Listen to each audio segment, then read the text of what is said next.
Olá, torcedor do Bahia, olá, torcedor do Vitória, olá, torcedor do Vitória, olá, torcedor do Bahia. Estamos aqui no canal Bavi. Nesse canal aqui não tem disputa, aqui é para falar bem do Bahia e do Vitória, desses dois grandes gigantes do futebol brasileiro. Os dois maiores do Norte e Nordeste. E um dos maiores do Brasil. Vitória e Bahia, Bahia e Vitória. O Bahia já foi bicampeão. Bahia é bicampeão brasileiro, né? O Vitória já disputou o Nordeste muitas vezes. E tem uma torcida enorme. Tem essa torcida daqueles mais jovens. O Vitória fez uma final de Copa do Brasil no Barradão, que perdeu para o Santos. Santos de Neymar, de Ganso, foi. Pessoal, você lembra? E fez aquela final do Brasileiro com o Palmeiras. Perdeu lá e perdeu aqui. Foi. E a final com o Palmeiras em 94. Perdeu as duas, perdeu um aqui e um. Jogou de Edilson e lá gol de mundo. O Palmeiras da Tipo Parmalat, né? Que é aquele time do Palmeiras. Já tinha SAF naquela época. Já tinha SAF, a Parmalat, né? Agora aconteceu o seguinte, quando a SAF saiu também, o Palmeiras deu uma caída, né? Descida. Depois deu essa vira-volta aí, o Palmeiras, né? O Palmeiras está muito bem administrado. Muito bem. Eu não sei quem falou outro dia, foi alguém na televisão em São Paulo dizendo o seguinte: hoje todo mundo quer jogar no Palmeiras, uma boa alimentação, salário em dia, quando vence no sábado, paga na sexta. E salários altos. E é bancada também pela aquela empresa que é a Jota no Brasil todo, né? Não, a empresa que empresta dinheiro, ajuda. Mas que é da dona, que é da presidente, né? A presidente é daquele senhor, né? Que ela casou com ele. Casou e quem toma conta. Da Crefisa, né? Da Crefisa. É a faculdade que eles têm também. Nos Estados Unidos, né? Eles, muito dinheiro. Muita grana. Dinheiro. Mas ela é uma dirigente séria, muito séria. E você sabe que o Palmeiras nunca foi time de revelar jogadores. Não, hoje. Mas hoje é o time que mais faturou. Vendeu 1 bilhão de atletas da divisão de base. Arrumou 1 bilhão. E quem trabalha lá é João Paulo, que foi do Vitória. Você vê, o Vitória acabou a divisão de base. E quem tomava conta da parte das divisões de base como técnico do Palmeiras era esse técnico do Vasco. Que está no Vasco. E que está sendo o técnico do Vasco, ele era o técnico na divisão de base do Palmeiras. 1 bilhão de faturamento. 1 bilhão de faturamento, quer dizer, 200 milhões de dólares. E quando você fala que o Vitória tem uma dívida que não chega nem a 200 milhões de dólares, 200 milhões de reais, sim, você vê que é um quinto do que o Palmeiras arrecadou vendendo jogadores. E agora vendeu o Estevão também para o Chelsea. Vendeu o Hendrick para o Real Madrid. Então, tudo da base. Tudo jogadores da base. O Bahia não consegue fazer um jogador na base. Viu? O pessoal do City precisa melhorar essa base do Bahia, que não bota um jogador no time de cima. Pois é. E o Vitória também.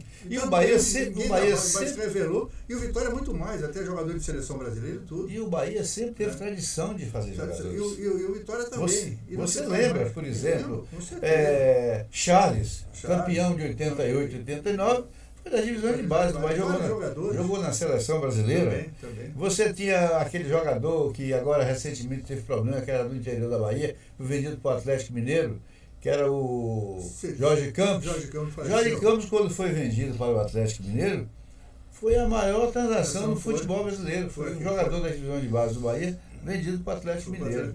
E o Bahia construiu ali o fazendão com aquele dinheiro. O Bahia fez o zagueiro. O grande zagueiro, que na época, na década de 70, foi o melhor zagueiro do Brasil, que foi feito na divisão de base do Bahia.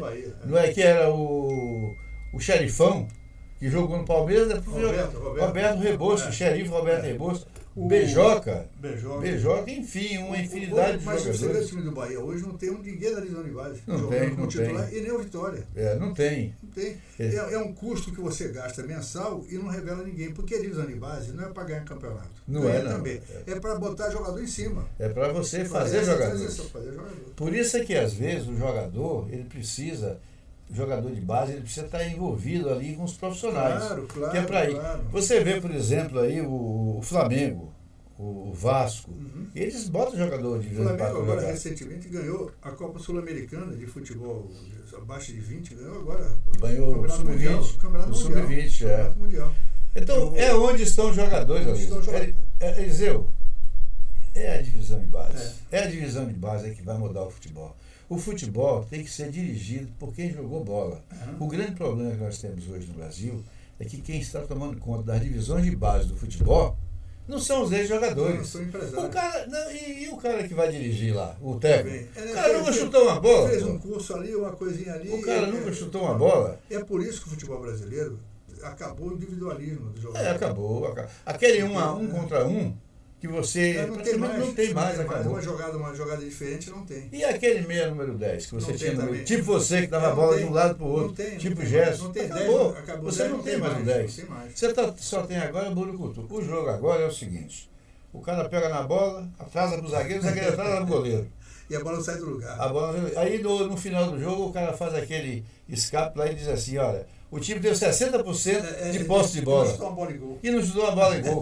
Por exemplo, o jogo do Bahia contra o Flamengo, esse que o Bahia foi desclassificado, o Bahia chutou uma bola no jogo inteiro.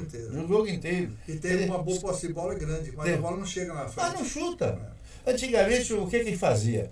O goleiro pegava a bola, dava no lateral, o lateral dava no cabeça de área, o cabeça de área dava no ponto, o ponto cruzava e o central fazia gol.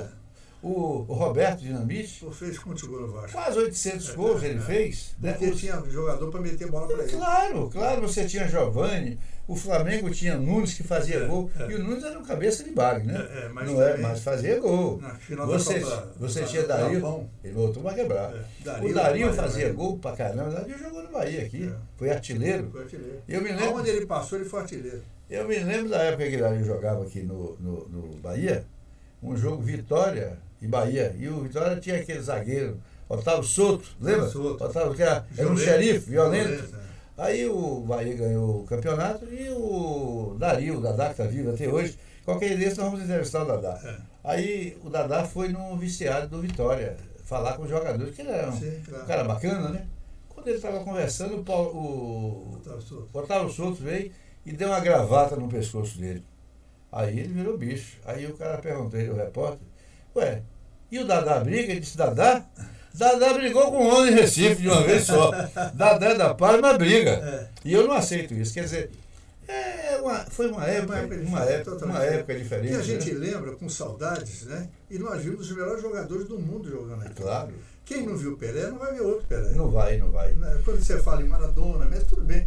Mas Rivelino, Gerson, os caras amarram a chuteira. Você para analisar o seguinte, Eliseu. Os times tinham 4, 5 jogadores de primeira. Né? Todo time tinha 5 jogadores de primeira. De qualidade. Você tinha, o Flamengo tinha, o Botafogo tinha, o Fluminense tinha, o Vasco tinha, o próprio Evaristo, o América tinha. Aí você ia para São Paulo, a Portuguesa. Portuguesa teve um dos maiores jogadores do futebol brasileiro, que foi vendido por Vasco. O Denner. O Denner faleceu naquele acidente. Se o Denner não morre, o Denner seria o substituto de Pelé. Com certeza. O moleque jogava uma bola redonda. Aí você tinha lá em São Paulo aqueles times do interior, tudo com bons jogadores. O Ferroviária tinha jogadores bons, Poxa vida. Peixinho, que foi para São Paulo. Tantos e tantos jogadores. Interior. Sócrates fez do Botafogo de Ribeirão Preto. A Ponte Preta. Né? A Ponte de cá, o Guarani. O Guarani tinha Careca, e não só Careca, tinha Zenon. Zenon era um craque para bater bola, batia falta com ninguém, um maestro do meio de campo. Hoje não tem mais isso. Você tinha o Oscar, o back central da Ponte Preta, Ademir da Guia, o Divino. Fantástico. Jogou na seleção um pouco, mas o cara era um craque de bola. Eu joguei uma vez um Bahia e Palmeiras no Parque Antártica, no antigo Parque Antártica. Nós tomamos, foi 3-0. Meio de campo do Palmeiras é Ademir da Guia e Dudu. Dudu, que é tio. Faleceu agora, tio do Dorival Júnior. Tio do Dorival Júnior. Faleceu agora recentemente. O Dorival Júnior foi cabeça de área do Palmeiras reserva, né? Que não era bom. O Dudu é que era bom. E você tinha lá no Santos, Clodoaldo, Edu. Jogou comigo. Edu, Mengal. Né? Eu, inclusive, estive em Santos um ano passado, estive com eles todos lá, com Lima. Mengal. Mengal, inclusive, na época, você que é mais jovem, o apelido dele era Pluto, aquele cachorro Pluto, desenho animado da Disney, né? E quando a gente viajava, isso é verdade porque eu participei disso. Quando a gente viajava, o Santos, como no segundo semestre, para você ter uma ideia, não tinha campeonato brasileiro. Tinha campeonato de seleções, no segundo semestre, e campeonato regional era no primeiro semestre. E tinha alguma coisa no segundo semestre. Então os times, Botafogo, Santos, viajavam muito para a Europa. Né? E na Europa, naquela época, o pessoal estava se preparando para os campeonatos da Itália. E o Mengalvio, ele era totalmente distraído. Totalmente distraído, agora é gente boa demais. Eu me lembro que no jogo contra o Santos e seleção chilena, não, contra o Colo-Colo num campeonato, num torneio lá no Chile. O jogo acabou, ele veio para mim perguntar quanto foi o jogo, porque ele não sabia quanto tinha sido o jogo. Caramba, né? Pois é. Então, ele era isso, e na viagem, ele levava só uma camisa e uma calça, usava a roupa de todo mundo. Porque o Santos ficava 30, 40 dias fora. Fazendo excursão. Então o Mengão... Era para fazer dinheiro, né? Era para fazer dinheiro. E o Santos tinha bons empresários que vendiam bem o time. O Santos, na época, jogava por 30, 40 mil dólares por jogo. Era muito bom. Pelé. Naquela época, né? O Pelé tinha que estar junto. Então a gente jogava com o Milan, jogávamos torneios em Nova York. Entendeu? Então o Santos era um espetáculo. Os times brasileiros jogavam e ganhavam. Viajava. O primeiro torneio jogado fora que ganhou foi o Vasco. Troféu Carranza. Aí você tinha, nessa época, você tinha o Gomes Pedrosa, né, que era o Rio São Paulo. Que era muito legal também. O Pelé, por exemplo, jogou no Vasco. Jogou no Vasco. O Pelé jogou no Vasco. Tem foto com a camisa do Tem Vasco. foto. O Pelé jogou no Vasco nesse campeonato. Tinha jogo no Maracanã e no Pacaembu. O América disputava o Rio São Paulo. Disputava. O América tinha um Calazans, o ponta, você lembra? Olha, o América, você tinha no Rio de Janeiro. O Botafogo, o Flamengo, o Vasco, Fluminense, América e Bangu. E Bangu. O Bangu chegando depois. O Bangu, porque tinha aquele bicheiro, Castor de Andrade, né? O Pedrinho Vicençotti estava contando outro dia desse, que ele já tinha parado de jogar. Porque o Pedrinho veio lá do Palmeiras. Sim. E veio pro Vasco. Ponta esquerda. Não, lateral esquerdo. Não o Pedrinho que é presidente hoje. Não, o Pedrinho. O Lourinho, aquele lateral esquerdo. Foi do Palmeiras. Ele veio do Palmeiras pro Vasco. Aí do Vasco ele foi jogar na Itália. E voltou pro Brasil. Jogou no Vasco, depois ele parou. Aí o Castor de Andrade disse que, ele contando, o convidou para jogar no Bangu. Aí ele foi, disse que Castor de Andrade disse assim: eu quero, meu filho, que você jogue no Bangu. Ele disse: mas presidente, eu já parei. Ele disse: não, você vai jogar. Ele disse: você quer ganhar quanto? Ele disse assim: pega essa mala de dinheiro e leva e vai vir amanhã apresenta para jogar. Deu ele uma mala de dinheiro. Ele disse: com essa mala de dinheiro, ele comprou um apartamento. Quer dizer, você vê como era o Bangu. O Bangu teve ali no ataque Paulo Borges, 10 Ladeira. Cabralzinho. Que jogava muito do Santos. O time do Bangu. Tinha Aladim na ponta esquerda. Você tinha. Era Paulo Borges, 10 e Aladim. Aladim jogou aqui no Bahia. Lateral direito Fidelis, que foi do Vasco. Fidelis, né? Tinha Ladeira, que jogava muito. Tinha Aladim na ponta esquerda. Tinha o Paulo Borges. Que era o ponta perigosíssimo. E bem recentemente o time do Bangu foi campeão. O Bangu disputou o Campeonato Brasileiro, a final. Contra o Curitiba. Perdeu pro Curitiba. No Maracanã. Você lembra quem jogava naquele time? Do time do Curitiba? No time do Bangu. Do Bangu? Mauro Galvão, era zagueiro. Porque esse era um pé de coelho para ganhar campeonato. Você olha para o Mauro Galvão, olhava e dizia assim: como é que esse cara joga bola? Franzininho, né? Mas ele antecipava. Mas o cara jogava muita bola. Quer dizer, é um saudosismo muito, muito grande. Não, mas eu quero salutar. Mas a gente tem que contar a história. Mas é o seguinte também: quando você conta por mais jovem, às vezes o cara nem acredita no que você está falando. Não acredita. Né? Por isso é que é bom o canal aqui, Bavi, que é para o cara começar a reviver, a rememorar, né, ter a história. E é o museu da paralelo do que é hoje, né? Porque não é bem como você imagina. Porque antigamente o jogador não sabia jogar. E o dinheiro era pequeno. Era dinheiro pequeno. Jogava assim com amor. Eu me lembro que a gente jogava futebol, quando terminava o jogo nesses estádios menores, os caras jogavam dinheiro no campo e botavam dentro do meião, para poder levar para casa. O Bangu tinha dinheiro não só pelo Castor de Andrade, mas pelo presidente, que era dono do tecido de Bangu. Do tecido do Bangu. Você lembra? Que era rico. Era rico. E Castor de Andrade encostou ali, com o negócio do jogo de bicho dele. Para limpar o nome, né? Limpar o nome. E aí, você chegou a jogar em Bangu lá, Angel? Muito quente, não joguei. Um calor terrível. Era uma panela de pressão. Porque eu jogo, na época que eu jogava, era no Maracanã. O Bangu ficava na subúrbio. O América tinha uns jogadores, rapaz, naquela época.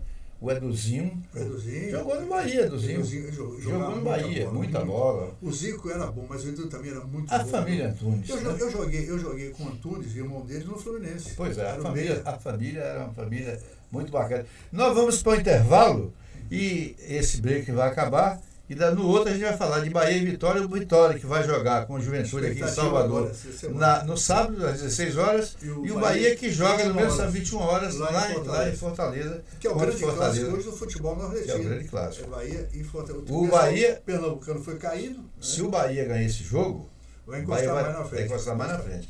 Vamos dar um intervalo então.